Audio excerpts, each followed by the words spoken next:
Hey, welcome everyone to Titans of Transition. This is a little special episode from me. Usually, I interview folks um, who have gone through career transitions and they're down the road further than many of us and have lessons learned to share about how to discover your gifts and make sure you put them into the world to share them with everyone else. I believe that fulfillment really comes from discovering your gifts and using them to guide you into career choices and life choices. I think a lot of people get frustrated when they go against the grain or they listen to other voices that they have heard growing up. Maybe it's parents who thought they should be a lawyer or a doctor, and maybe they have some aptitude and skill for those things, and they go down their career path for many years and reach a point where they're very unfulfilled. And so I've met up with these people as I've led IT organizations, believe it or not, and coached people to step out of that career. I've also done coaching, and so this is a very common thread. Hmm. With all that being said, worship ministry, being a worship guitarist, has been a passion of mine on the side. And so that's one of the reasons why I wanted to have this live stream, is because all these folks that are on the stream right now, and Tyler, thanks, I see you just joined, so let me bring you in. And sorry, Justin, I forgot to add you. Think we have everyone else in here. So that's why I wanted to put this together, because all these guys I follow online, and they help me prepare for serving on a worship team in my church. And I wanted to share that out with everyone. I want to have a little bit of conversation with each of you about how you landed on what you're doing, what it is you're doing, and then we'll get into the nuts and bolts of advice you give to those who follow you, to those who buy your courses, or what you have to offer as well. So with that being said, I would like to have, let's see, who am I going to pick on? I think I am going to pick on Jason. All right. That means I'm your And favorite, right? you are the early bird that caught the worm. Hmm. It's because I was trying to make sure everything worked. That was the main reason why I did. Tell us where you're coming in from, of course, and then go through what you're currently doing, how you arrived there quickly, and what you offer. Sure. Five My name is minutes. Jason Houtsma. I founded worshipartistry.com about back in 2011 with the intention of just equipping, at the beginning, equipping guitarists to be able to just play with passion and confidence and to lead that way in church. And I had actually just quit music full time when the kind of conversation started. I was like, I can't do this anymore. I'd been in bands. I had led worship a long time, and but this ended up having a conversation that just kind of sparked this dream to, at the time there was very little online. Like you had YouTube, and it was like me and Brian Wall. If you know Brian Wall from Worship Tutorials, we each had like 200 views on YouTube, Hmm. and so I leaned more into the arrangement and coaching. I've taught private lessons for years, and so it was a real natural move for me to just kind of lean more into the actual online teaching and arranging, and just trying to help guitarists. If there's a single guitarist for a church, which is my experience, to be able to take that, to be able to prepare every Sunday and understand a song. And so we do tutorials that lean into that and really focus on everything from like total beginners all the way to, I sometimes use my own website to learn songs. So we kind of go more for the experts as well. So it's kind of all that, just trying to equip the church. Oh man, we lost Joe. Oh, sorry about that, guys. There he is. He's back. I was so bored. And I'm supposed to be an IT person. All right, folks. Sorry about that. First time with this platform. Go ahead. I will not push any more buttons for a while. I'm Can you good. Go to the next. Did you finish without me? I did. Okay. So the next person will be Matthew. Oh boy. Well, if Jason was the early bird that got the worm, I guess I'm the second mouse that gets the cheese. It's a little joke. My name is Matthew Dale. I am here to help you play better, sound great, and understand more. What I do on my YouTube channel and in my online business. My website is matthewdale.com, 1T in Matthew.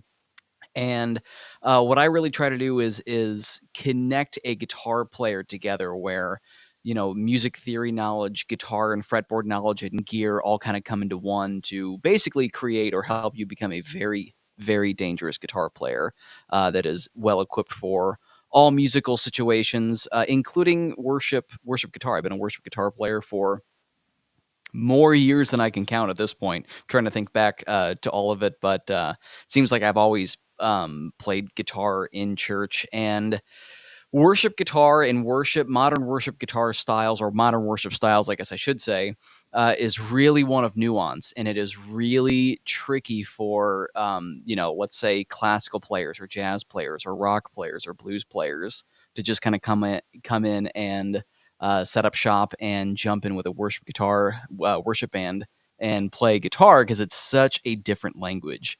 And in my own teaching philosophy, I really like to break down all of that individual stuff and really get at the nitty gritty to see what makes a music style sound like a music style, what makes this guitar part sound like that style's guitar part, and so on and so forth.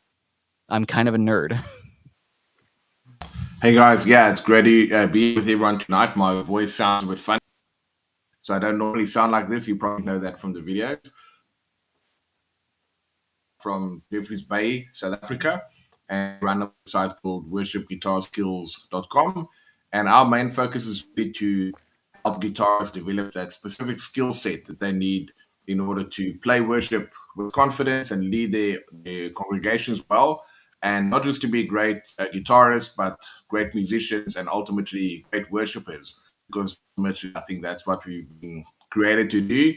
And everything makes sense when we enter those awesome moments of worship. So, yeah, it was really awesome for us to use our skills and our abilities, the things that we love about guitar and gear and all those kind of things, to for God's kingdom and for His glory. So that's really an awesome honor and a privilege. It's gone past 10 past 11, so it's 11 p.m. Okay, hi guys. I'm Justin. I am Justin Chan. I am from Singapore. It's 5 o'clock in the morning, and thank you, Joe, for having me here. And I want to joke that I'm the earliest of the lot because I came in 24 hours earlier, thinking it was the previous day's date. So, Oh, yes. so that's the glory of dealing with multiple time zones. So thank you, Joe, for coordinating all this. Um,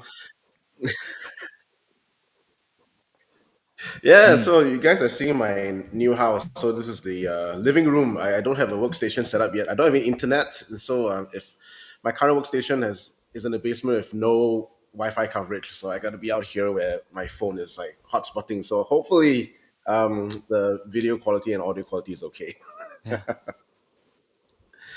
Yeah, I am as I mentioned before. I'm from Singapore. It's pretty far away. It's a little red dot in just at the bottom of the Malaysia and Indonesia. So if you imagine Malaysia's up here and Indonesia's down there.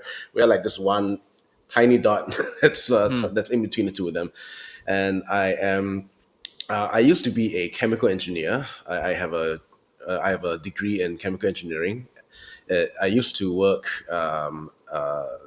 I used to work in a pharmaceutical manufacturing plant, so that was fun. It was like full day shifts. So you start at 8 a.m. and you end at 8 p.m. Or conversely, if you do night shift, it's 8 p.m. to 8 a.m. And those were the days where it was good money. I'm not gonna lie, it's good money, but it felt there was a sense of this unease in me because years prior to that, I had served at Singapore Youth for Christ after finishing school. So in Singapore, there's this phase where if you finish school and before you start uni or before you start work, there's a little bit of like downtime before life carries on. So most people take a part-time job. Most people take a 6-month vacation and go see the world or something, I decided I felt a call to go into Singapore Youth for Christ, which has a program. It's like a 6-month long internship. And in that internship, I was in the performing arts ministry in Singapore Youth for Christ. And during that time, I felt this call to merge my musical interests with full-time ministry, and that was when I first felt the seeds of the call. That call has evolved very much from sharing gospel through music to where it is now with my channel, all about worship guitar. It's my YouTube channel where my tagline is to sound and play your best with Jesus, and I think Matthew Dale must have taken a look at my script, or at least I've submitted a script, because like a lot of what I want to say about the philosophy and ethos is similar to Matthew. That's amazing. Break, breaking is actually breaking apart tones and songs, figuring out how they play, and very guitar nerdy stuff. But guitar nerdy stuff is tweaked to Christian ministry, and I love I love to see it when musicians are able to walk on the stage and to play it with their fullest potential. And especially for a guitar player, so soft spot, right? Because I'm a guitar player. If you guys haven't like figured it out, if you guys haven't figured it out. Yeah, basically, I've been on YouTube for, I guess, about 5 years now. I was working, so I'm in Central Florida right now. But about 5-6 years ago, I was working at a church. I was a music director up there, and it was one of those things. Kind of post college, I felt like I landed my dream job. It was just like, this is amazing. I really had a heart for ministry and music ministry, so I did that for about a year, and then everything was going pretty well, but then, got married. And then pretty soon my wife started running into some kind of chronic health stuff. And long story short, we ended up needing to move, and kind of came to this place of like, I felt like I was doing what God called me to do, but then wasn't able to do it. And then she was really encouraging me, like, what if you just did YouTube? At that point I was serving a lot, and there kind of like what Jason, I think what you were saying earlier, there like wasn't really a ton of resources out there. I kind of found myself struggling sometimes and just wanting to learn how to do this better. So at that point it was like, okay, well, we're in this new city. Let's just try YouTube and start putting some song tutorials out and stuff like that, and try to continue this ministry thing. And maybe it doesn't look the way that I thought it was going to look a couple of years ago, but yeah, now it's, I guess, about 5 years later, and it's kind of evolved. And really just trying to reach other guitar players who were similar to me when I first started playing in church. And it was like, what is all of this? How do you learn these songs? Like, what is tone? How do you do this thing with excellence? From the gear side of things to the actual learning how to do all this stuff. Just trying to provide resources for those people out there. I live in Nashville, Tennessee, in an Airbnb right now while my house gets worked on. So I don't have hardly any of my stuff with me at the moment. But so I've lived in Nashville for about 6 years now. I play lead guitar on a worship team here in Nashville. We actually just merged with the Life Church out of Memphis. So they've got a few locations all across the globe, actually. So really cool to see what God's doing there and to see how that develops. Other than that, I play country music professionally, play kind of whatever other gigs I find opportunities for as well. I manage a country artist. I manage a hip hop artist. And then I also have a full-time job completely outside of the music industry as well. You guys all had angels talk to you, right? Yeah. That's what happened to me. That's kind of normal, Exactly. right? Exactly. I could jump in real quick. I think opportunity is something that happens at different times in different places. I don't know anybody who is actually a full-time musician that took a straight shot. It's not like being an accountant where you're like, oh, I graduated college and I got this degree and now I just go down this road. It's doing a lot of different things. For me, I was in different bands. I was in an indie rock band. I was in a worship band. That band almost got signed. The whole label rearranged like the day after we did our audition. It was great. It was super cool. I had quit music. I had, like as a full-time job, and then literally 3 months later started up Worship Artistry. And so, you know, I think it's something that it's like you're passionate about it, and so you're constantly preparing for it because that's just what you do because that's what you love, and then the opportunities come along. So I would love to hear other people's stories because they're never normal. I feel like I've kind of fought with it for a little while. Like I always knew that I wanted to do music. I took guitar lessons all the way from when I was like 6 years old and that big, and was always just highly interested in music. And then when college came around, I started going to a university here in St. Louis for audio production. I'm like, okay, well, I want to be a musician. I want to be a guitar player, but maybe, and at the time, 18 years old, this was back 2008, 2009. At the time, like, okay, well, maybe I'll own a studio. That's where the money is, right? And so I go into studio production, and I wanted to have a studio, but then record my own music and whatever. And I spent about a year there, 2 semesters, and all the audio professors were like, you want to own a studio one day? Like that's not going to be a thing. They were very encouraging. It was great. And then I just figured, like, if that's the best I'm getting out of these people, if they're like, you're not going to do that, it's not realistic. I'm like, well, if nothing is realistic, then I guess I just might as well pursue what I want to do anyway, which is play guitar. So then I transferred up to a really small school called McNally Smith College of Music, and I went to school there. I finished my bachelor's in guitar performance. I took a couple of production classes and some songwriting classes and some other music business classes and stuff. I tried to not only do my degree is in guitar performance, but I tried to make myself a little more well-rounded in that regard.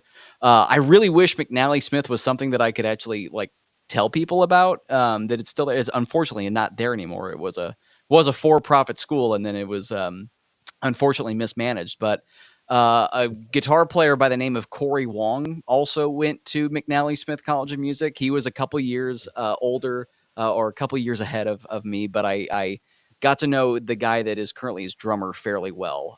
Pardon the name dropping, but if I just say McNally Smith, no one knows what I'm talking about. So I finished my degree. And then again wrestled with the idea, like, what am I actually doing for my future? Music is just, it's not happening, right? So then I came back to St. Louis and I joined a post-baccalaureate pre-med program. And I thought, I want to be a doctor because that's the straightened path. I know what I need. I go to med school, I get a residency, I'm an attending, or I go into private practice. Like that just laid out. That's the plan. Did fairly well for the first couple of semesters. Hated it. Like it just was not for me, even though I'm kind of a little bit of a science nerd, but just not for me because, my guitar would stare at me in the corner of my room like, hey, what are you doing? Pick me up. What are you doing over there? And I did. Actually, I probably practiced more during that time period of my life than ever, even after going through like 4 years of music program. But that's when I really feel like I became who I am as a player, or laid the groundwork for who I am as a player. And I had a wonderful, wonderful mentor at the time that was his kind of claim to fame is helping. He taught a class that was preparing people for going into med school, and during this class he talked to everyone. He said, by the way, I'm a really friendly person. I teach like 200 students a semester.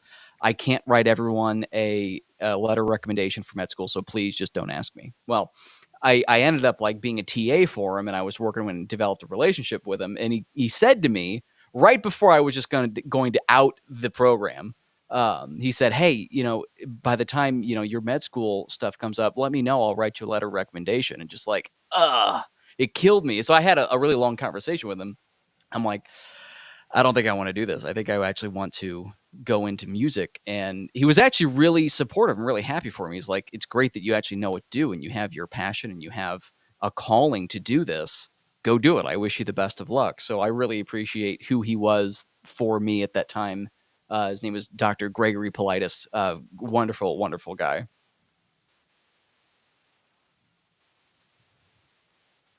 So I'm going to ask you that question. Mhm.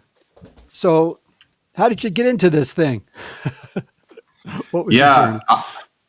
I had a bit of an interesting journey. I never played music growing up, but then I started going to kind of a charismatic church when I was 14, and then they had electric guitar and bass and all the things in the band, and that's kind of how I started playing guitar because one of my friends was a really gifted musician, and he started playing drums, and he said I must also buy a drum kit.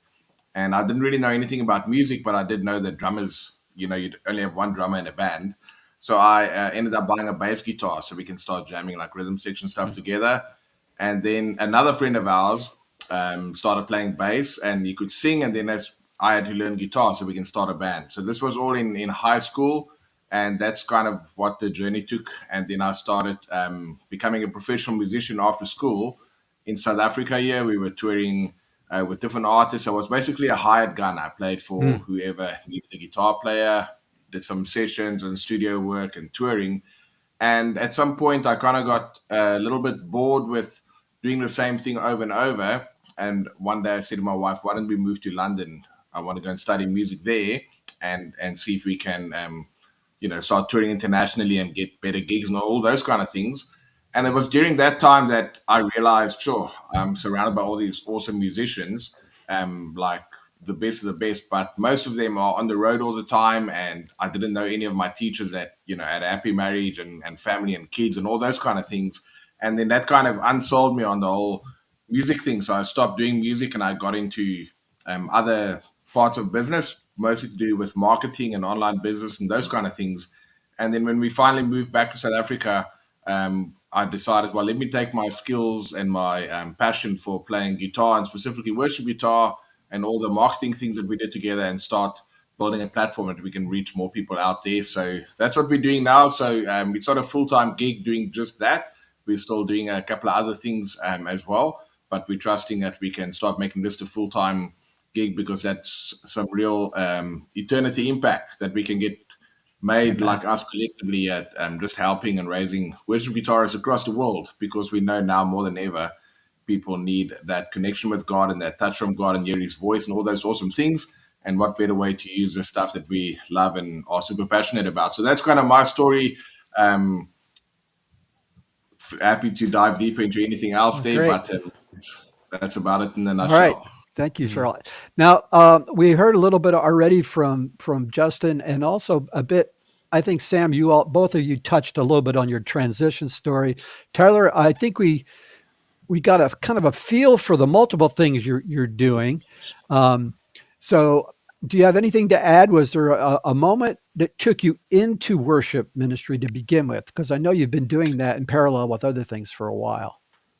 Yeah, pretty much as soon as I could play a song on guitar. I've been playing guitar in church.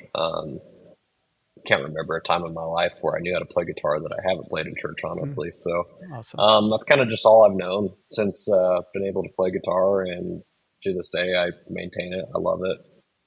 In my opinion, the best guitar tones are in CCM music, All right. and I'm a big tone guy, and just that alone keeps me engaged on a pretty much weekly basis there. And then I've just grown up in a household that's always been in church, been a Christian my whole life, and that's just what I know. That's a big part of my life, whether I play music or That's if I awesome. didn't. And it just so happens to coincide with music in this situation. That's awesome. Well, that's a good segue to the next question. I'll go ahead and pop it up on the screen here. So, how is worship ministry music different from the other genres out there for guitarists? How would you differentiate? I mean, some of you guys are playing, well, we have you playing in a country band, Tyler. We have other people playing in different settings as well. So, what are the key things that worship guitarists need to understand about the differences between other genres? Because I think this will lead us into tone discussions, gear discussions, and other questions. Mm-hmm. So anyone can jump in who wants to.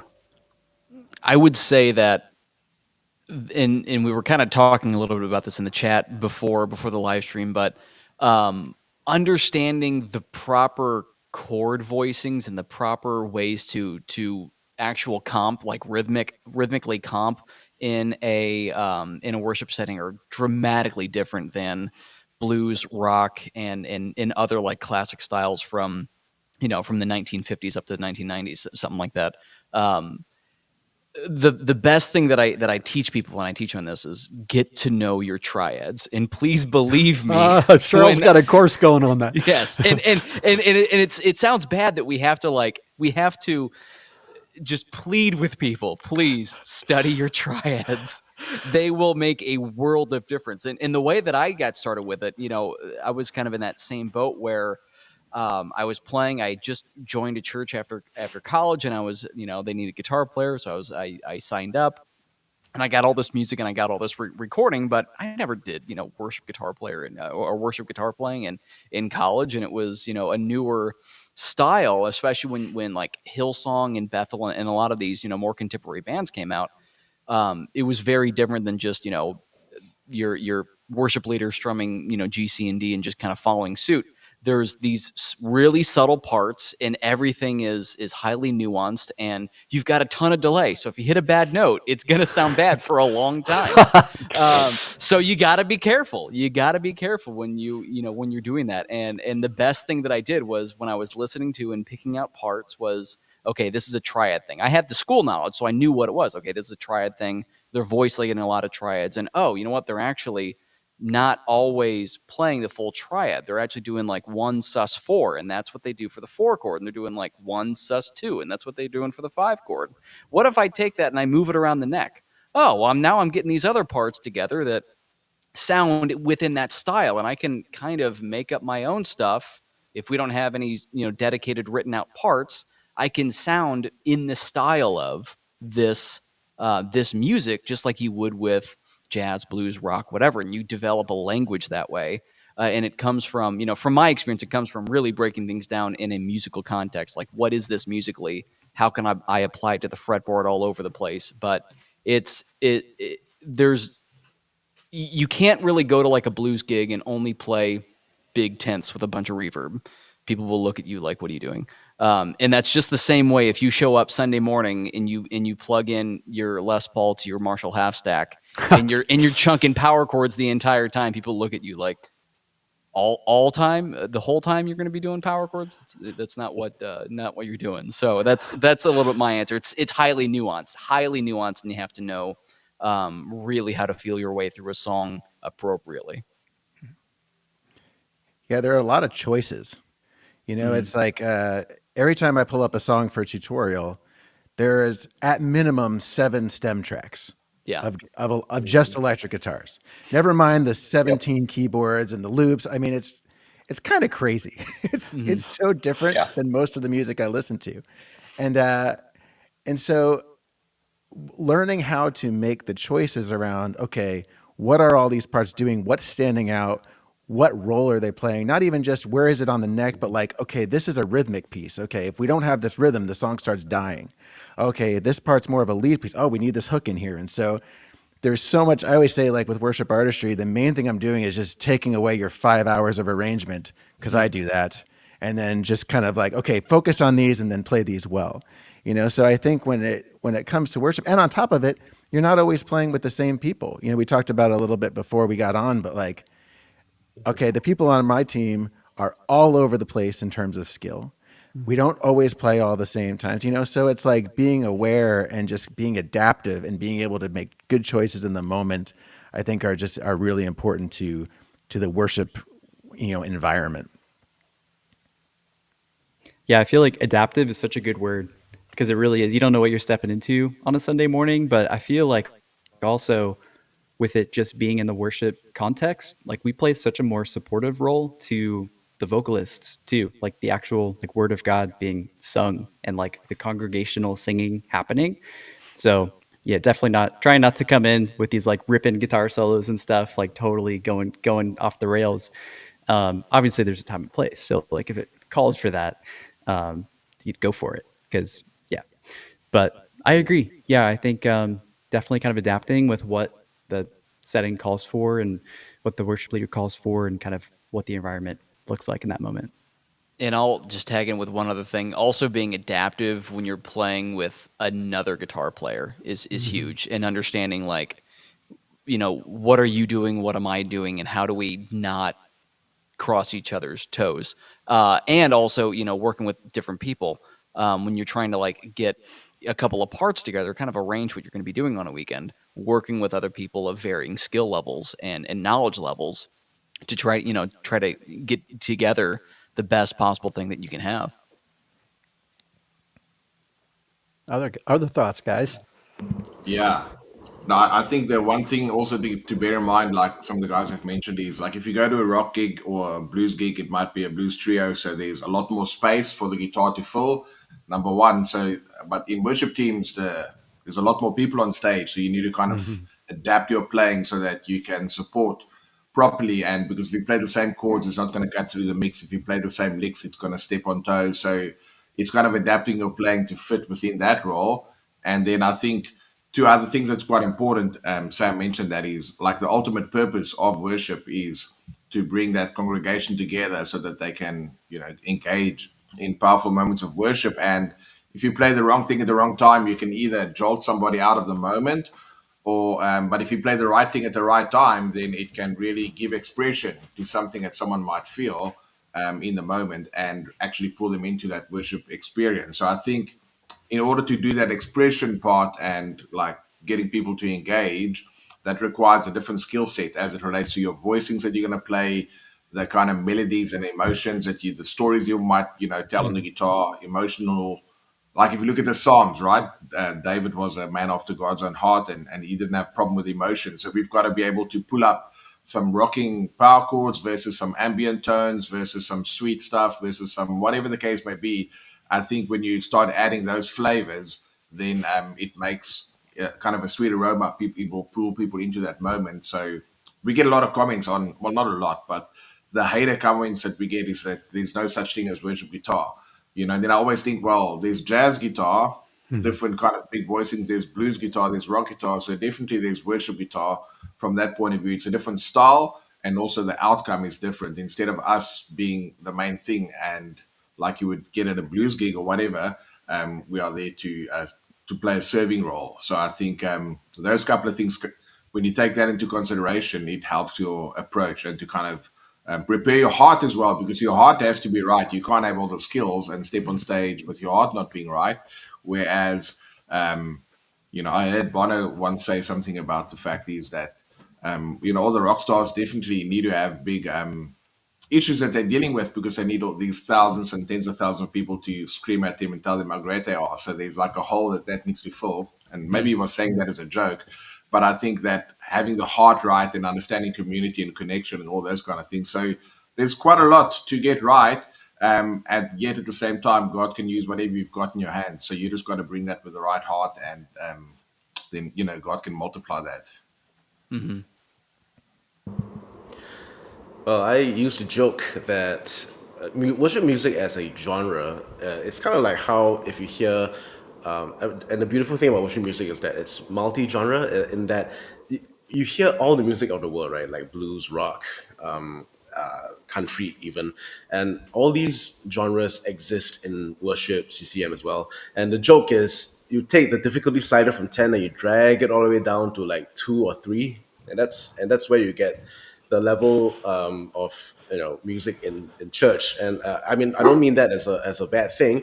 I say that because the music that resonates on Sunday is the music that people can relate to, people can sing along to, and the musicians who can play the most professionally at. So I do find that worship music is at least the music that resonates more with the congregation is simpler and vocal focused, and the parts are not, instead of a 128 bar a blues solo, it's 8 bar solos or 4 bar solos even, and this having to serve the vocals, having to serve that vocal layer to make sure that every people are singing that the lyrics right, that influences note choices as to like both note and tone choices as to whether the part is going to be taking away attention from that vocal layer or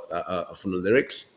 And so there's a acute sort of attention paid to layering, I think, and especially for modern CCM and modern worship. I like when Jason said that you had to choose between 7 or 9 guitar stems, and some of those parts are like one note throughout the session. Some of those are just like this, 100% reverb mix, and just like this guy in the background like doing a mosquito trail thing, but you just hear Those are the parts that I always learn. That's what I. A great way to get ready for Sunday. Yeah. So that's worship guitar, and we have to play these parts without distracting people, and I think that to me is both the beauty and the challenge of playing in church. You remind me of Steve Luther's comment about, I think it was Human Nature, where he was brought into that session. I don't know if you guys saw that, where the producer basically said, I need something here. I need something. It's missing something. I need glue. And he has that little rhythmic line that he plays over and over again simply and then repeats. And if you listen to that song, it's like, oh my gosh, you can't imagine that song without that little hook and that lead part in there. And I think it's a challenge sometimes. This is where I think God deals with people internally. When you're a guitarist on stage, you want to do more sometimes, when really it's much more powerful to do something clean and simpler, less is more kind of thing. But that's hard to swallow sometimes when you come in and the worship leader says, can you simplify that? You're like, I spent 15 hours and I really want to hear it. Wow. You got to park it, park it. So with that, well, not only that, but go ahead. Not knowing when not to play as well. And not white space. There's you definitely got to leave space for sure. And trying to coach other younger players, that is something they don't easily get right away. Yeah. Otherwise, I think you have to be in CCM. I think you have to be a little more surgical with your EQ as well. Oh yeah. There's so much more going on in the tracks or on stage or both, that you need to find your specific lane that you're occupying. Whereas if you're playing in like a 5-piece rock band or a country band or whatever it may be, it's not quite as relevant as long as it sounds good. But in CCM, it really is. Otherwise, you can muddy up your mix super quick. And then on top of that, like paying really close attention to like your reverbs and delays, because easily, if you dial a decay wrong or a repeat too high, it can get in the way of the part and ruin that as well. So I think tonally and EQ wise, there's more attention that needs to be paid, especially on modern CCM music than you would maybe have to the same degree in other genres. So true. So true. I call it the mid-range mush, mid-range mush. And we were talking before we started, a few that were in the green room here. We're talking about, the battle between the pianist's left hand and the bass player. And then, there's so many other kinds of instruments, that aren't traditionally in, say, a rock band. You might have orchestra instruments, and tonally it just gets so muddy so fast. So I really love that comment about being surgical on tone. Let's press on, and I would like to just get into some things that are probably a little more specific, and people who have hung on with us this long, thank you for your patience. You probably want to talk about this question, and that is, what are the common questions you get, from your followers or from people that you're mentoring and coaching, either through your offerings online or just your interactions on the worship team, in regards to gear, in regards to voicing? Yeah, just what are the common things people ask you? We're starting to bring out sort of some irritations or pet peeves you might struggle with. There probably is a bit of an overlap here, so let's tee that one up.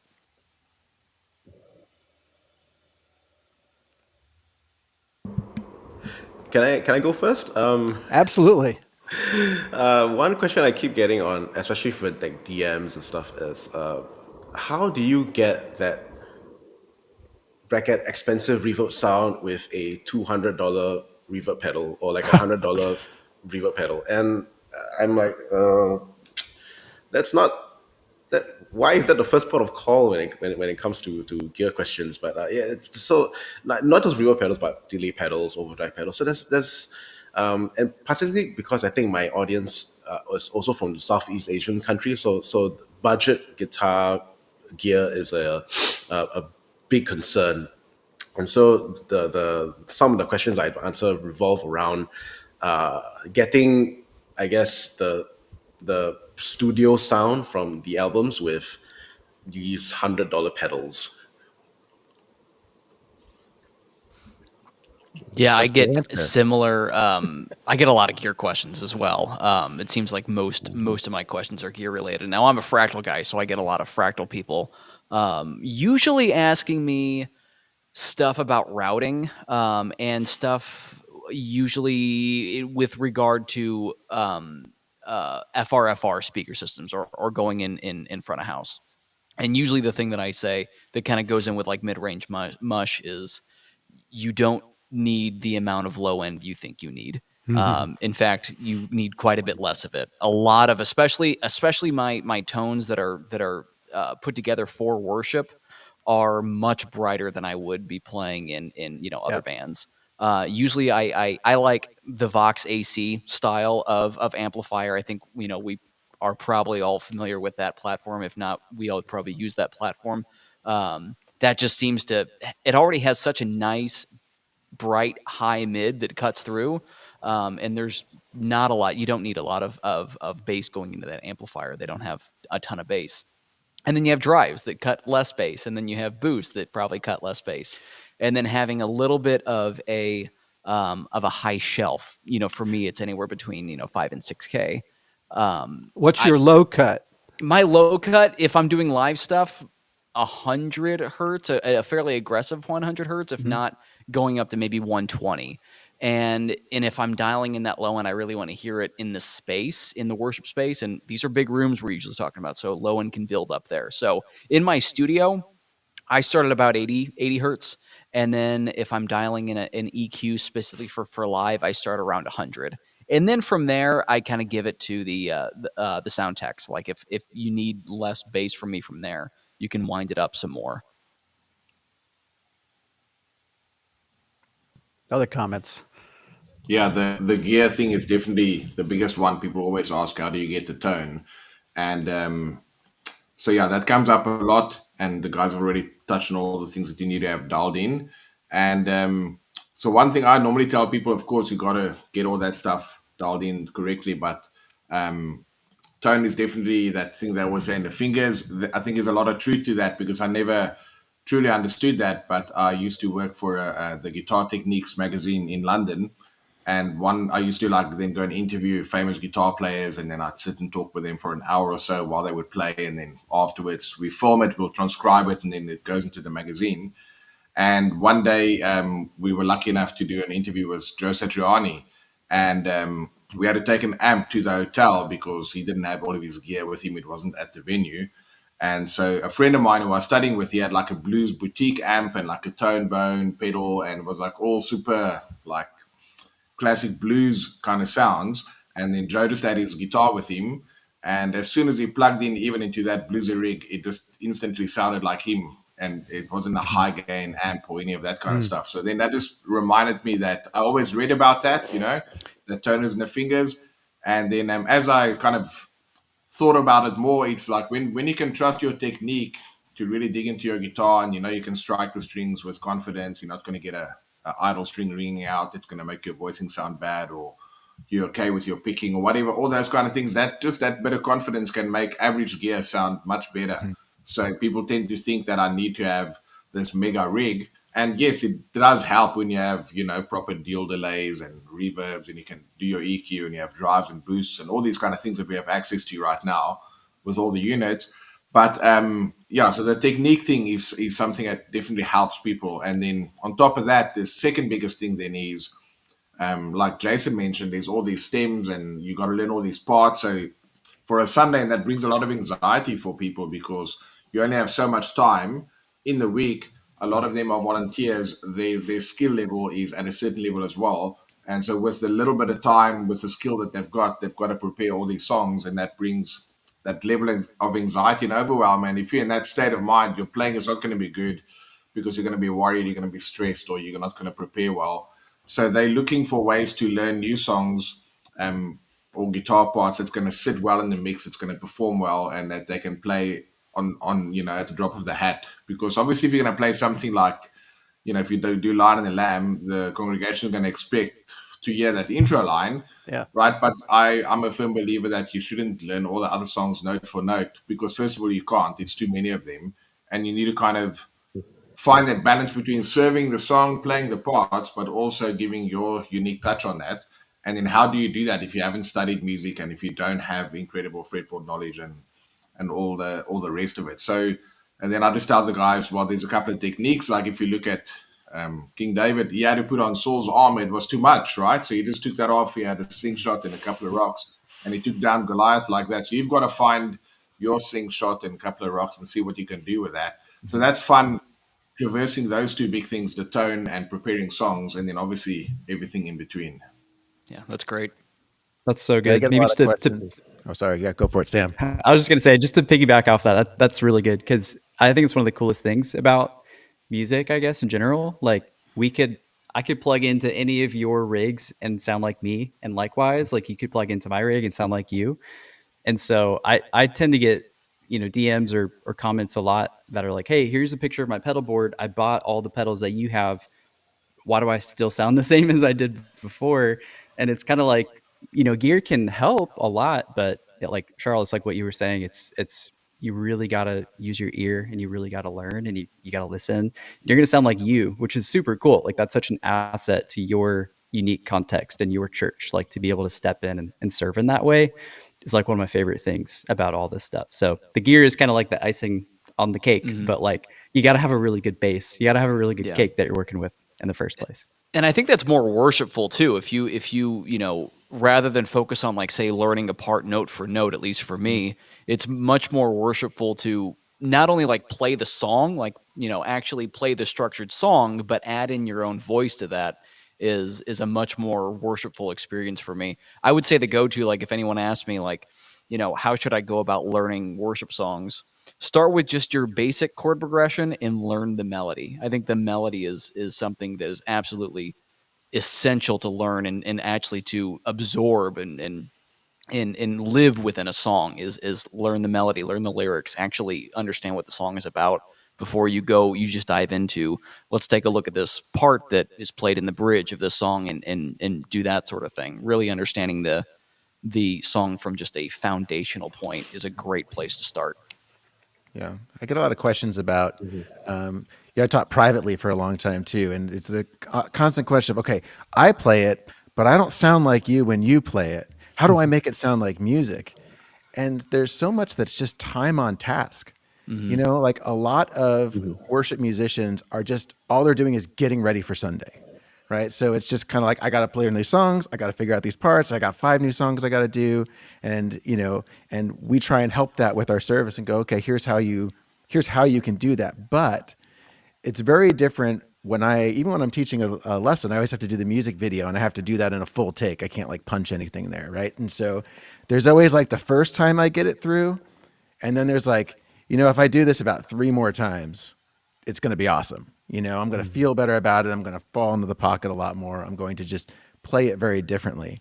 And I think so many musicians stop at that, like worship musicians especially, stop at that like 80% mark. And so they never get that feeling of being confident and starting to move outside of what they practice because, well, their heart is involved and they're engaging with the congregation and what's happening in the room, because we're just staring at our pedal board and our fingers going, this is what I need to do, And it's like that time on task, just that extra hour or two can make such a difference. If you do that over 52 weeks, like you're going to become a much better player, and you're going to do all the stuff that, Matthew's talking about. Oh, we'll find these different spaces and, like being able to adjust in the moment. And so that's the question I always got. How do I make this sound like music? Well, you practice. It's like the most teacher thing to say ever. It's like the most, like the dad, my dadness just like comes out. Well, if you stop playing around with your pedals and you actually practice the part, you'd probably be just fine. When was the last time you played this? Oh, last week in lessons? Yeah, that's Right, why. yeah, exactly. Oh my gosh. Yeah. So the mantra is, no expensive piece of gear is going to make up for that lack. Unless it's a vintage 808, then then you sound like I was about to say Steve that. Ray. Are we guitar players or what? Yeah. As long as you have You'll be Lambert fine. tones, you'll be fine. Yeah. That silver clon pedal. And actually, that I'm just going to step outside the whole worship genre, worship guitarist or musician genre. This is true in other walks of life. As a career coach and executive coach, these types of questions come up there in a completely different venue. It's or maybe for Sam, maybe if people are trying to figure out how to make a living on video on YouTube. I was going to say there's a lot of similarities here. Right. Yeah. So they're gonna say, what do I need to do to get more clicks? Well, maybe Make better videos. make better videos, the content people want to watch.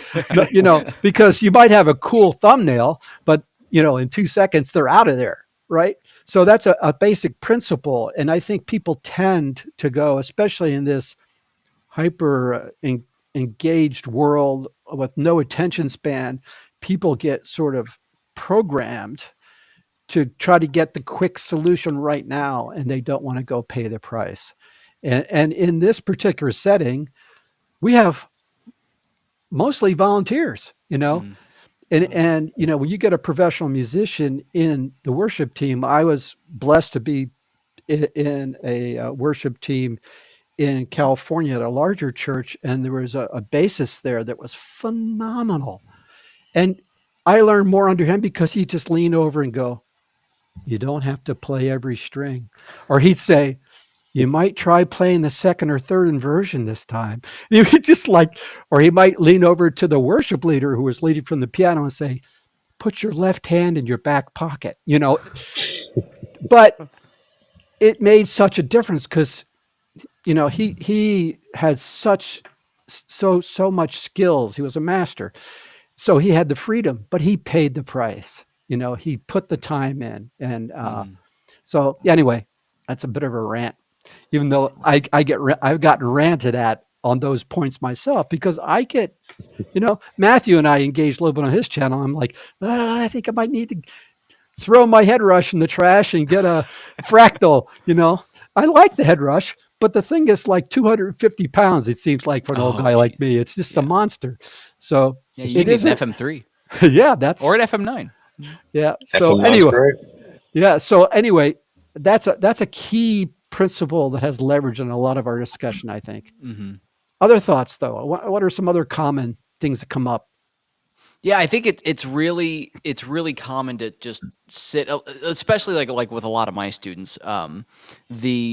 The tone under the fingers sort of thing is really common because if I teach a younger student, like, here's what a C chord is, and then we play the C chord. I've played this C chord hundreds of thousands of times at least. Yeah. No, you've learned this 10 seconds ago. It's not going to sound the same. And that I think is a little bit of a different experience from say like a piano player or the instrument, the way that piano is constructed. If I go up and I just hit middle C on a piano, it's not going to sound that different from a master piano player going up and just touching the middle C. Now, master piano player can just play circles around me, right? But the mechanism for creating tone on the instrument is much more automated on something like the piano. So the tone is being generated by the piano, but with guitar, you need calluses. You need proper technique to, sometimes it's an arch technique, sometimes it's a flatter technique. It depends on what you're playing. You need to sit with the guitar for a much longer amount of time. And whenever I see someone getting caught up on these minute, tiny details of just trying, you're just trying to strum this one C chord in the song, just try playing the entire song. I don't care how it sounds. It might sound absolutely terrible. Just make the video. It might look bad, but complete the task and Yeah.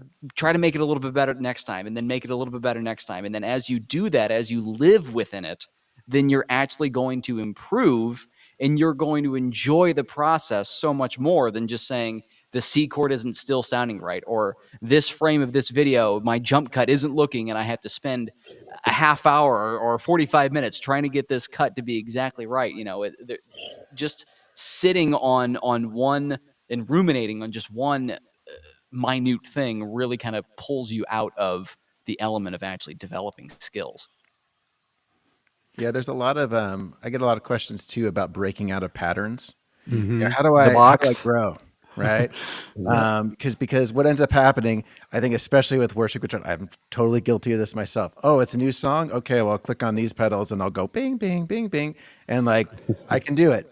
I can fit in. I can stay out of the way. I can do it in my sleep, and usually I do think it's kind of sometimes like looking at some of those details and learning things note for note, because it's like you being able to copy something allows you to create things, And so I know what I tend to do, even when I'm like learning these songs, 'cause I'm trying to learn them like the record, right? And how much that actually expands what I normally play. Because I always do this run and I can just kind of do this and nobody will know the difference. But I know the difference. And if I start going, oh, actually weird, he's throwing the third in there. And there's this little, actually it's more of an arpeggio there. Okay, cool. Well, now I can start incorporating that into everything else I do. But sometimes it's taking the time. We so quickly want to be like, cool, I can play it, that we kind of jump over those things. And so, people are always like, what scales do I need to learn? What theory do I need to learn? It's like, well, how are you at playing that one riff? It sounds great. No, it sounds like tennis shoes and a tumble dryer. It's like it's not great. Maybe tighten that down. And it's funny because when you force people to slow down and actually really work on those stupid little details that we think don't matter, it actually makes a huge difference. Mm-hmm. Everyone wants the secret. And then you tell them there isn't. Just slow down and take a really cllose look at this. And then it's all these YouTube guys that keep going, if you just do this one thing. Yeah. This is a guitar thing, but I don't know if you guys have seen, but it always annoys me when someone just pops up on like a YouTube ad or something, and they're like, this one pattern will get you to break out of the box, but it's that diagonal pentatonic trick. Yeah. And I'm like, you're not breaking out of the box. You're just tying them together. You're just moving the box. You're stretching the box. It's the same thing. Yeah. You want to break out of the box. You truly want to break out of the box. Solo on one string at a time. The best advice I can give to any of my guitar students. Try to make music without any boxes, just one string. And if you can't do that, then you don't know the music. You don't know how music actually works. Try to build nice, compelling melodies on one string at a time. That's a great tip. Mm-hmm. What about specifically musically then? So obviously triads are powerful. Understanding your scales, understanding common tones, to keep yourself out of trouble. What are some tips we could offer that we think would be helpful, especially in this genre? The major scale is pretty good. That's a pretty good place to start. Yeah, I would say that for most like worship musicians getting into it, understanding how chord progressions work is really good. I mean, I said major scale as kind of a joke, but it is true. Like really understanding where a lot of most worship music is diatonic harmony, and understanding the 1 chord, the 4 chord, the 5 chord, and the 6 chord, the 4 main chords. And being Mr. Nashville, Tyler, Nashville numbering system to be able to it's pretty critical. I've played a 4-hour gig with 30 minutes notice, knowing only the Nashville number system and the key we were in, so it's pretty helpful. Otherwise, I would say internalize the song and the chord progressions. Be really familiar with the song, especially dynamically. Big difference to sound more professional is playing with dynamics, and a lot of people miss that. And so knowing when those moments are and why they're there is important too. Yeah, I'd add learn to play in time. I think nowadays too. That can be helpful. It's true. Well, nowadays Just everybody uses click down. tracks now. Yeah. So, Yeah. I mean, there have been so many times back when I was working in ministry where we had great musicians. They just couldn't play to a click. They couldn't stick to it. So I think like more and more nowadays where more churches are using tracks, and especially as a newer musician, it can be kind of intimidating. Like I remember putting in ears for the first time, and it was just, kind of difficult, but I had learned to play to a metronome. I had like when I was like 12 years old, I had one of those old fashioned like analog metronomes. Yep. And just slowly learning licks that way. So it's really, really important to learn to do that. Yeah. Playing in tune's pretty big too. Yeah, boy, you're Learn how to tune your guitar. yeah. Good Well, one. The basics make a big difference. What to do for a worship guitar? Play in tune, play in time, play in key. That's a good start. Turn on reverb. Get pretty far with those three right there. Then Let's turn on your buy a delay reverb reverb. pedal. Yeah. Here's something about playing in time I just want to throw out and see what you guys think. There are certain parts that we have in worship music that, that are sort of U2 like, that have a dotted eighth and against a quarter delay. And sometimes someone's playing the part, but they don't have any of those delays in. And they're somehow how they're thinking they have to cover it without the delay. Have you had that come up? So that's kind of a wild situation where there's no hope for them to be able to cover the part without understanding this. That's a case where you do need certain gear to make it work if you want to be faithful to what the recording is. Yeah, in those situations, the effect is the part for sure. Yeah. It doesn't hurt to play a different part though. It doesn't. Yeah. Like if It doesn't. You don't have the gear, play something else. that's fine. Yeah. Come up with Yeah. something that fills the same range. And let's be honest, sometimes the parts I don't like. Even if I can play them. Fair. Yeah. It's like, it doesn't really work. At least not with this worship team, right? Or if I did that in the last 17 songs, maybe I should do something different. Yeah.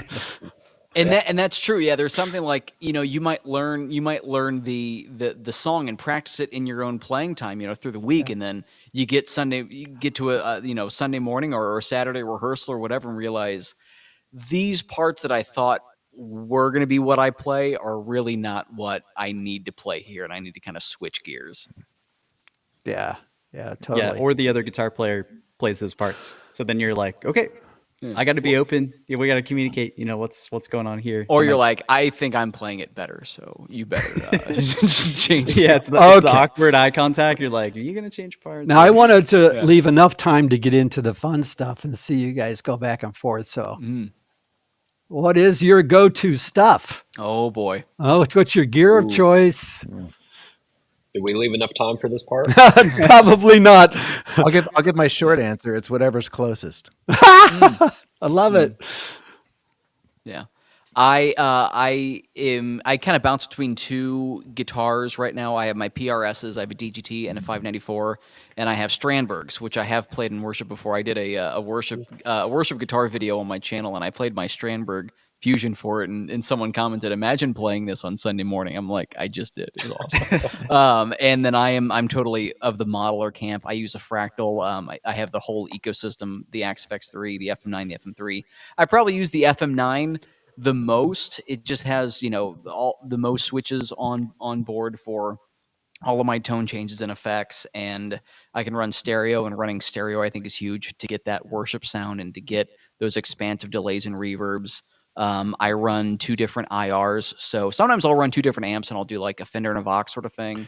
But sometimes I'll at least just have a couple of different IRs going. So I have like a 57 and a 121 on one side, and really go for just the big added width that you can get. But I will probably very rarely turn on my tube amps at a live gig these days. All right. Yeah.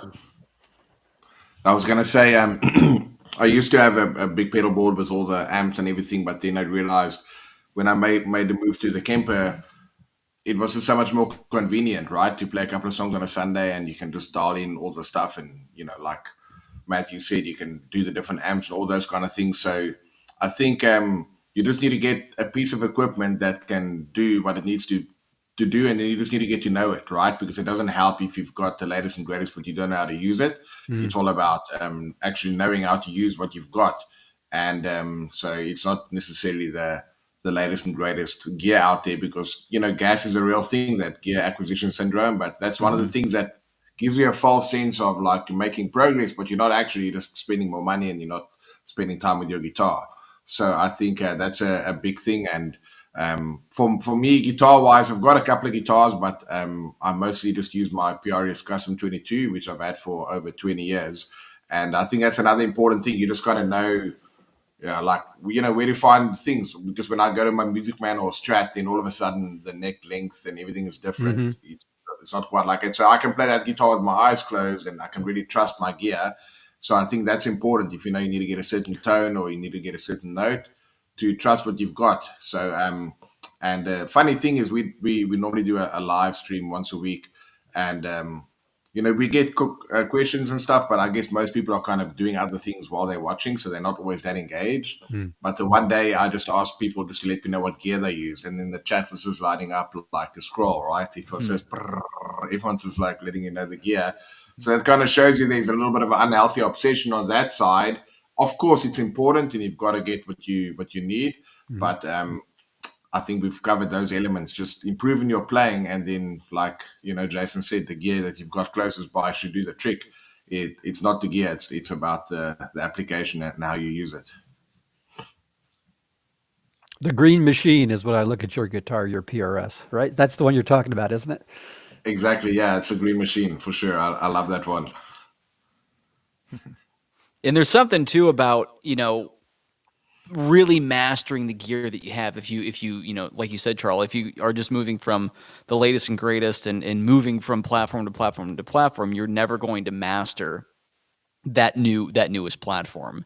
If you can get absolute epic tones out of, a 10-year-old piece of equipment, you're not going to get that same level of epicness from something that you picked up, last week. You're going to be, learning that for the next couple of years or so. So using what the best is going to be a much safer and a much easier path forward, and better sounding path forward too.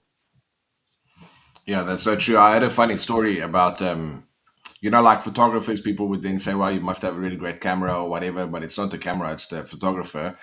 But I had a story about Chet Atkins was doing an interview with somebody, and the interviewer said to him, wow, that guitar sounds amazing.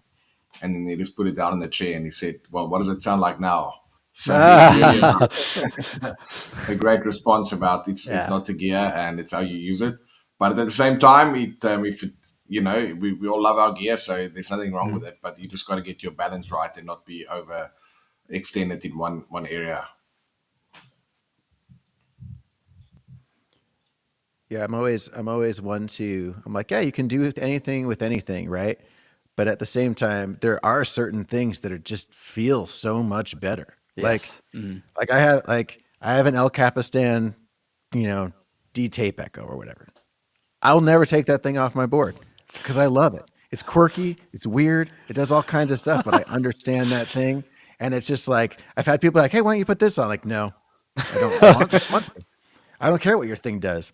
I love that thing. And so I feel like the gear, ultimately what it shouldn't be this, like, I need to get this because that will allow me to achieve something. Yeah. The gear should be something that inspires you. It's like, I joke around and say, oh, the thing that's closest, but honestly, I play every guitar really differently.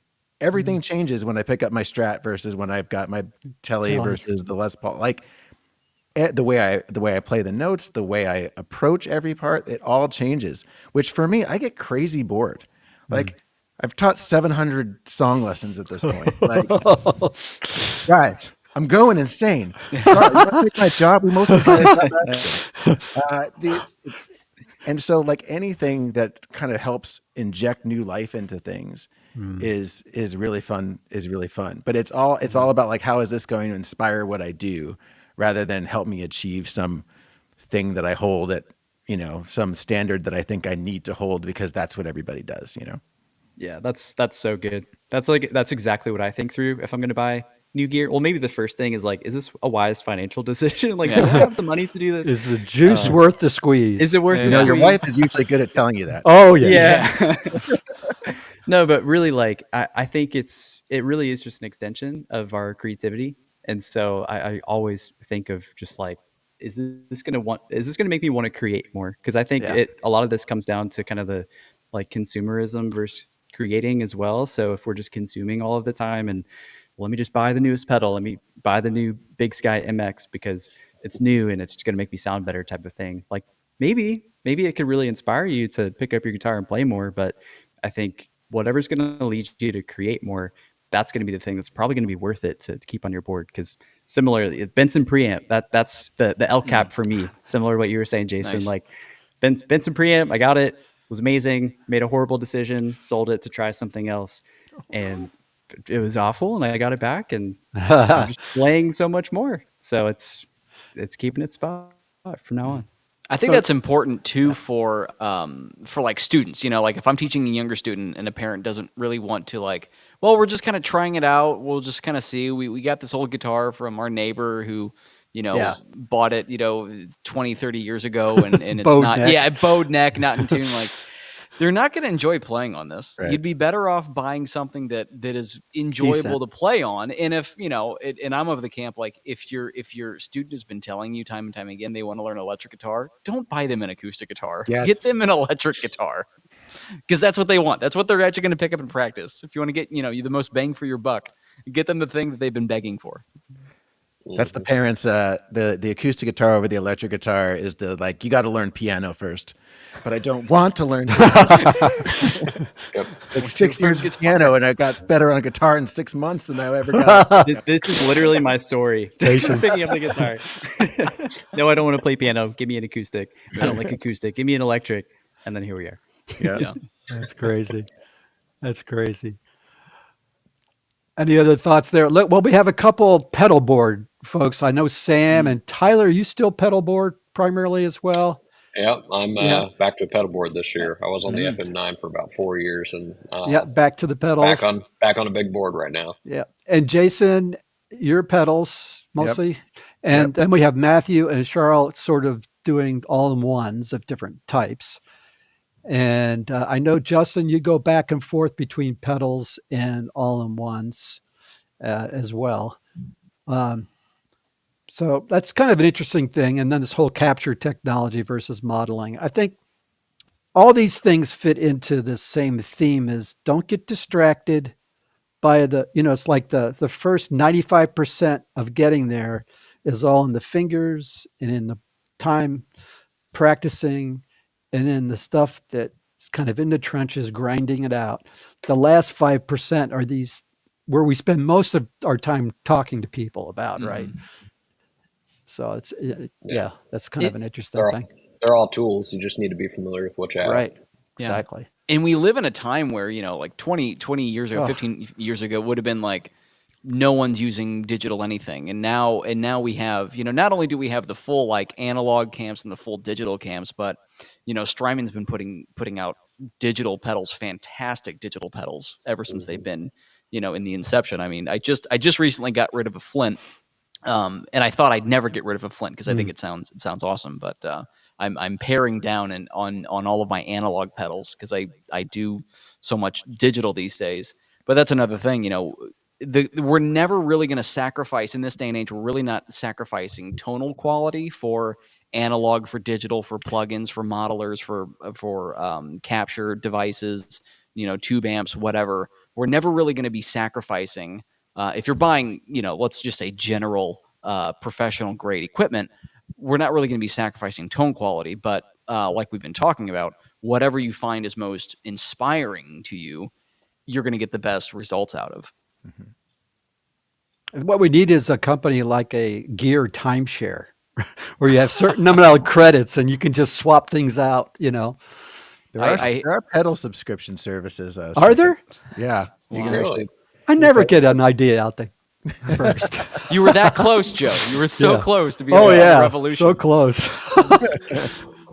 Yeah, back in Singapore, we've got a service called Rent a Pedal, and this company will you apply for it, and they send you a pedal out. You play for it, you play a bit. Once you're done with the 30 days, whatever, send it back, and that way you can have a revolving door of gear. I wanted to switch back to another topic that I think needs some more discussion. I'll pop it up here, and that is the whole silent stage challenge. And One of my biggest frustrations over the years is the crappy sound I get back into my ears. Mm. And it actually wasn't until recently that I started going stereo and got 2 channels just so they could send it back to me in 2 channels and I could pan them both left and right Mm-hmm. because it was so distracting. I would dial my tone in at home and I'd start playing and I just couldn't even play because it just sounded like, you know, the hammer had come down on my tone, just completely crushed it. So that's one thing. And then the challenge of working with, and it's all a lot of volunteers, right? So you got volunteers on the desk too. And how do you guys deal with that? I've seen some of you have dealt with this a little bit in your content. So I thought I'd throw that question out. I think it's an important one. They won't let you put the Marshall stack on stage, usually in churches, I don't think. Maybe backstage, amped up in a cab, you know.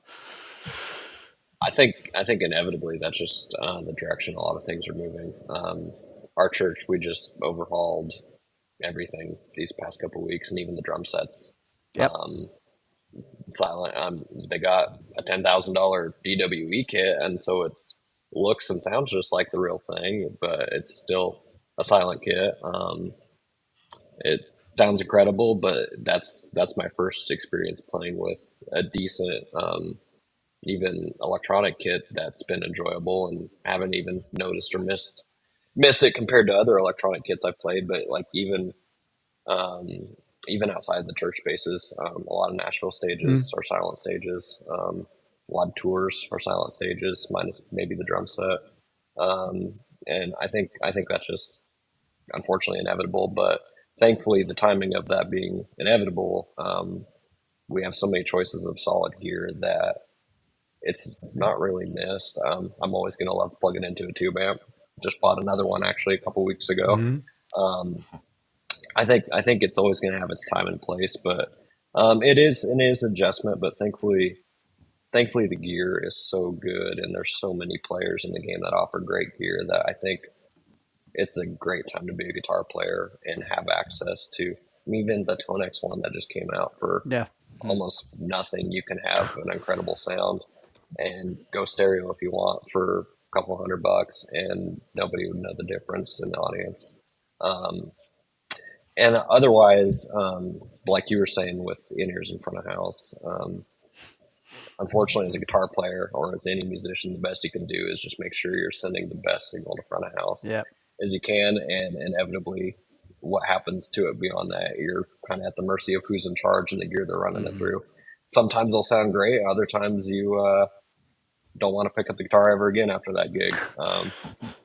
So it's tough, and I think just being, again, really familiar with your gear and adaptable and flexible, and knowing how to provide the best signal you can, and if it's not, how to communicate properly and work with front of house or monitors to try to find that signal otherwise, and then ultimately if it's still not usable by the time of the show or the church service, whatever the event may be, just try to be a professional caliber musician and just play whether it sounds good or not, because you don't have a choice much of the time. I think having a really good understanding of signal flow, not just from a guitar player standpoint, but front of house volunteers having a really understanding of signal flow is huge. One thing that I always say whenever I'm plugging in my modelers is I'm sending them line level signal and professional grade line level +4. And I'm also sending them self-contained processed guitar. So not only am I going through EQ. So I have EQ in place, a lot of EQ in place. I have IRs, so there's already a mic signature within the IR. I have compression already in place. So really, the only thing that you really need to do if your patches are set up correctly on a modeler, you just bring up the fader and then adjust to the house. Just to the room. To the room. So a little bit of EQ, maybe some shelves on either side of the extremes, and maybe a small, if any, part of compression at all. And I think that big, like that hammer coming down and squashing your tone, that happens to me all the time because there's a certain level of signal processing that happens on a board that I see with volunteers. Because, okay, maybe if you have a little bit of a background in audio, you know that, okay, I'm getting a guitar signal, so I'm going to want this EQ, I'm going to want this compression, and I'm going to want to set it up this way, and we need to turn up the preamps. And you strum a chord, and it's crunchy, and it's compressed, and it's absolutely awful. And that's, I tell them all the time, I try to be as nice as I can, but can we try turning off everything that you have on my channel and just start from there? And usually 9 times out of 10, it ends up being better. And I tell them, bring the preamps way down or bypass them if you can bypass them. And understanding that level of signal flow is really important. As you kind of mentioned, Joe, going from mono to stereo for in-ears is huge, because not only does that give you a little bit, of a wider space to actually exist in, as we're, here in our head, but it also cleans up, rather than actually getting dual mono through your one aux send. It actually frees up. Now that you have 2 channels going, you have much more headroom. So, the common thing, if you're on your app and you're mixing, well, I can't hear the vocals, so I'll turn those up. Well, now I can't hear my guitar, so I'll turn that up. And now I can't hear this, so I'll turn it up. And it keeps going up, up, up, and up. And you don't really realize, because you can turn your master down on your pack.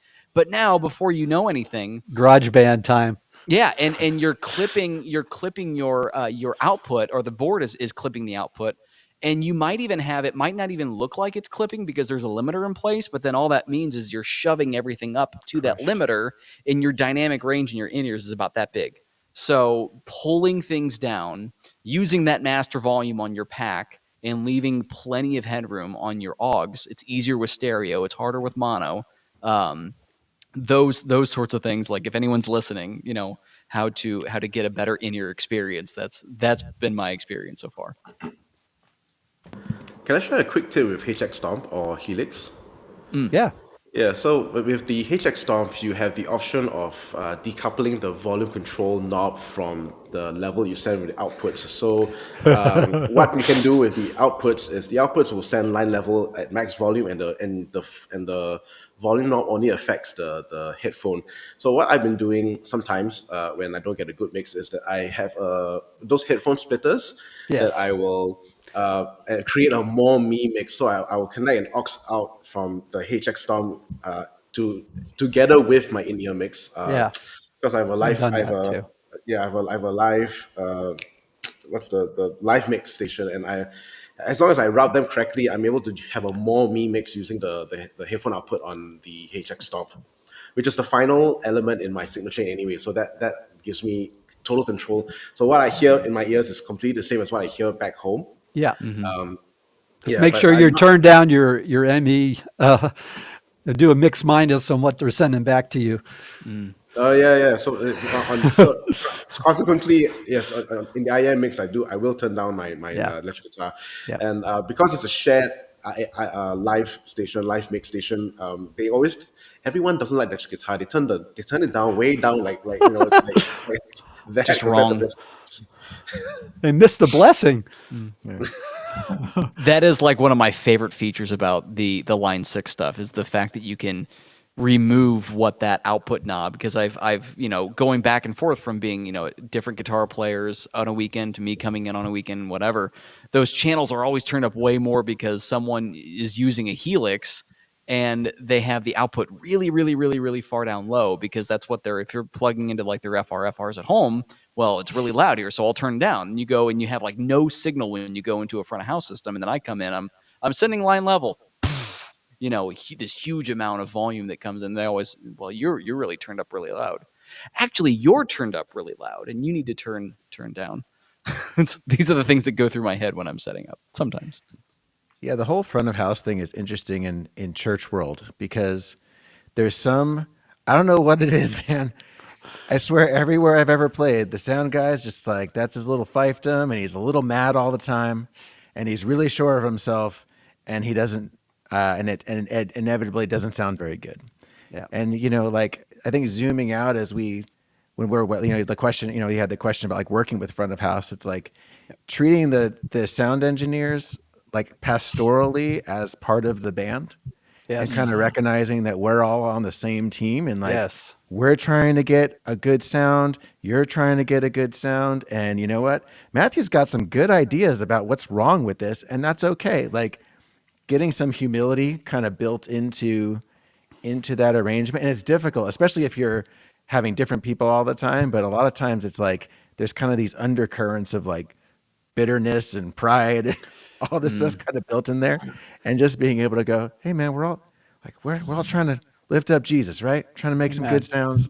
Like I can learn from you, you can learn from me. High five, you know? Like, Yeah, the other thing in smaller churches in particular too is that tends to be a position where all the Sunday morning experience gets to be thrown on them that's not on stage.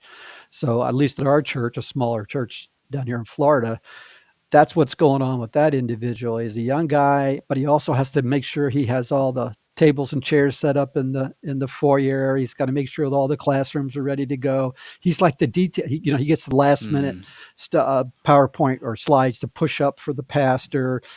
So they're under a lot of pressure, and they typically don't have any training on what they're doing. And so the other part of being on the same team, I think, Jason, is also advocating for them to get training and just say, we really need to invest in this person. This person's critical, And so, but I 100% agree. Sometimes we're a little rough on them because we get frustrated. well, you will always get way more value, way more ROI on investing in people rather than other things. Amen.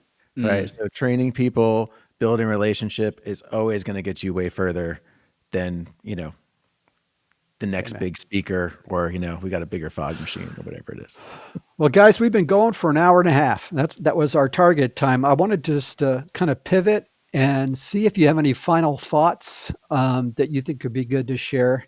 This is kind of a weird mashup, but it's been great. I mean, I think we've got a lot of connection points here. We've, helped me pull together some of the threads. We talked about not getting distracted by all the gear and all the shiny light syndrome, understanding that there isn't really a shortcut in being prepared. You need to be prepared spiritually for Sunday too. And that kind of dovetails into the other thread that came in is it's serving the song like in any kind of a musical ensemble, but it's also serving in a whole other different dimension and making sure the message is heard clearly through the lyrics, but also that we're serving the environment to help people approach their Lord. So what other things did we come up with? Don't worry about the box or what we were talking about the other musical things, but help me pull together a summary here if you would. Yeah, use a lot of reverb. Oh, that's what worship is, just all that washy stuff. That's pretty much it. Especially if you have a big room, you need more of it than actually. More is less. That's right. Now, I think one of the big things is just you got to work with what you have. Yeah. Right. Like we don't all have all the stuff, but worship music, like leading worship, is accessible to everyone. It totally is. Like you can sit there with a out-of-tune guitar and you can lead worship. That's a doable thing. Yeah. It might not sound great and you might want to get better, but it's like God is accessible. And he will work miracles in the listener's ears. Right. And it's not just like we all love music. We're all super passionate about music. Yeah. That's what we enjoy doing. And it is supposed to be fun and like fulfilling and all those things. But it's like our God is accessible. That's the craziest thing about him to me. And so, just kind of remembering that like as people, I think too, in leadership and the things that we do, to be inviters and be welcomers and just kind of like, how do we help you in? How do we help you get in? Like, let's help this win, because the more, the merrier, Amen. Charl, you have any closing thoughts? It's late there. Yeah, no worries. No, it was great discussion, and I like what Jason is saying here as well. At the end of the day, it comes down to us just understanding our role there, because it's not like we send a rider and you get to the venue, and if the stuff is not there, you can make a scene about it. That's not the way the kingdom works. So we've got to go there with servants' hearts and be open to whatever challenges we might deal with when it's volunteers. It's different levels of skill, it's different levels of equipment, and I think if your heart attitude is the right way and you work on your people skills and make the main thing, then God can do awesome stuff. But I think it's when we take it a little bit too serious, then we can lose the plot. So I think it's important to keep your heart right amidst all those challenges. Then God can still move, because that's why the word even says, above all things, guard your heart. And I think that helps for worship guitarists, right? So if your tone is not quite right, or if the sound guy put some stuff on your channel that you didn't like, there's different ways to respond to it. And I think it's a big challenge, and we can definitely learn by leading more on the Holy Spirit to help us. How do we solve this? How do we respond to this? And at the end of the day, I think that will serve the body of Christ in a much deeper way than trying to be a little bit more pedantic about stuff that has to be the right way. Even though we'd love it like that, it's the word we started at the beginning is saying it's being adaptable. So that will serve you super well. Awesome. I think I'd like to have a closing summary thought following from Charl. I really love his analogy of the slingshot and having your personal slingshot.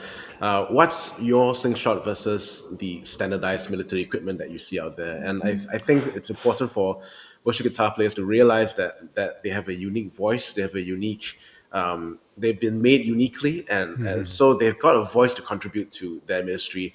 So it's not about chasing after the Duesenberg and the $10,000 pedal board, but if God has called you into a place where to serve Him well, if you just need an Ibanez and a $100 Moore pedal, let that be the personal slingshot.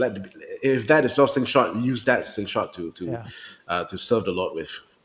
Amen. Amen. Great word. And I would say that vocationally, as Joe, you've kind of put this podcast together to take people from one career into the next career, looking for something that is, a better fit, or they have a better calling to do. We're all here as musicians because there's something within us that just calls us to music, that calls us into this thing. And it's really easy for us to have these conversations. It's really easy for us to be really, really, really involved. And I think that's a big thing where we can always get into the minutia of, what effect settings, what part to play, this, that, and the other thing.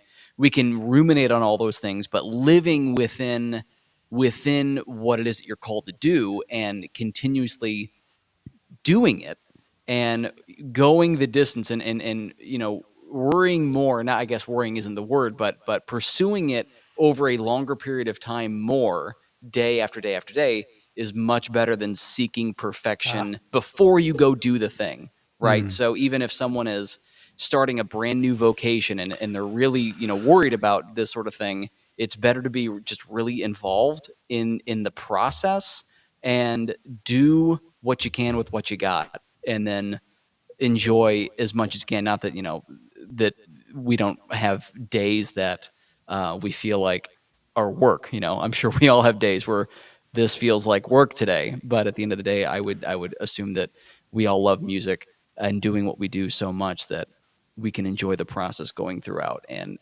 don't get too held up on seeking perfection. Amen. You're not going to get there. Amen. Sam, you still with us? I think he must have stepped out. Tyler, any closing thoughts? Oh, dang, I don't know what to add that y'all have don't have to. already said already. Practice that guitar. Yeah, there you go. Well, I will say it's been a real joy for me to have you guys together. I appreciate you having the hearts you do to serve the Lord and being sensitive to that talent that the Lord has given you, the parable of the talents, that you're getting maximum gain out of it for the kingdom of God. So with that, guys, God bless, and get ready for Sunday. And Awesome. Jason, you got to hit 1,000 tutorials before you complain, at least, right? Well, you have to think of it this way. I've done an acoustic lesson. Oh, that's for everyone. So technically, it's more like 1,400. There you go. Yeah. Like I'm there. I'm playing a new song Sunday. How quick can you get a video out for it? What's the song? He's probably got it. Another one, Elevation. I need to. Oh gosh, I'm literally working on that this week. All right. That's So you awesome. guys have each All other's right. emails. Send it over before Sunday if you got it. All right, guys. This was really cool. God Nice to meet bless. you. Thanks, Stay in touch. Bye, guys. God bless. Take Thanks so care. much for having me on. We'll see you guys. All right. Bye-bye, guys.